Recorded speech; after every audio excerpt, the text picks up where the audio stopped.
A 4-year-old walks across Tokyo, alone. No tantrum, no yelling, just calm, focus. How do Japanese parents raise kids this calm? Without punishment? Japanese parents almost never punish. No timeouts, no spanking, barely even a raised voice. And yet their kids are famous for being some of the calmest on earth. There's a word for how they get there: Shitsuke. Shitsuke isn't discipline the way we think of it. The word literally means training the body, teaching through modeling, not correcting through fear. A Japanese parent doesn't ask, "How do I stop this behavior?" They ask, "What skill does my child still need?"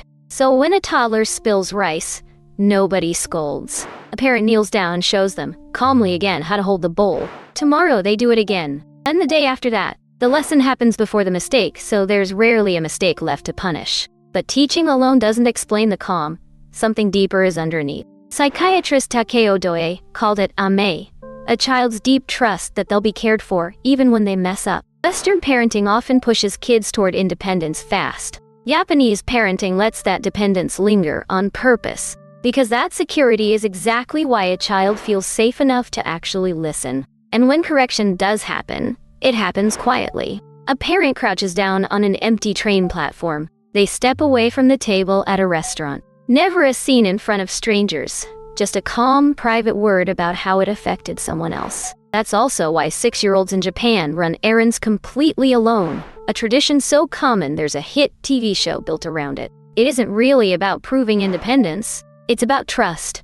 Trust in neighbors, trust that streets are built for a small kid to cross safely, drivers trained to yield. That trust becomes the child's own sense of responsibility. Here's the part most parents miss. In Japan, misbehavior is treated as a design problem, not a character problem. Shoes line up on a shelf low enough for a toddler to reach. Snack bowls sit at kid height. In preschool classrooms, children learn mostly by watching each other, not by being told. The room does the teaching before a parent ever has to say a word.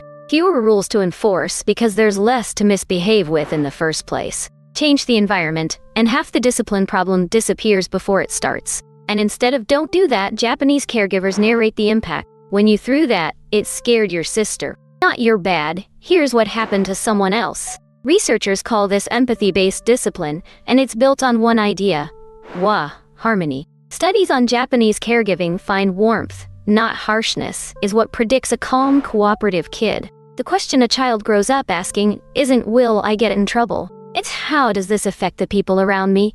That shift changes everything downstream. None of this is a fairy tale. That same pull toward harmony can tip into conformity, and researchers in Japan have raised real concerns about the mental toll when fitting in outweighs standing out. Calm isn't the same as perfect, and no parenting culture gets it all right, but a few of these ideas are worth taking anyway. Strip it down, and 3 ideas travel well. Teach the skill before you punish the mistake. Correct in private, never in front of a crowd. And design the space so good behavior is just the easiest option left. Do those 3 things consistently, and most of the yelling you thought was necessary just stops. Punishment stops a behavior for a minute. Teaching like this stops it for good, because the kid stops it themselves.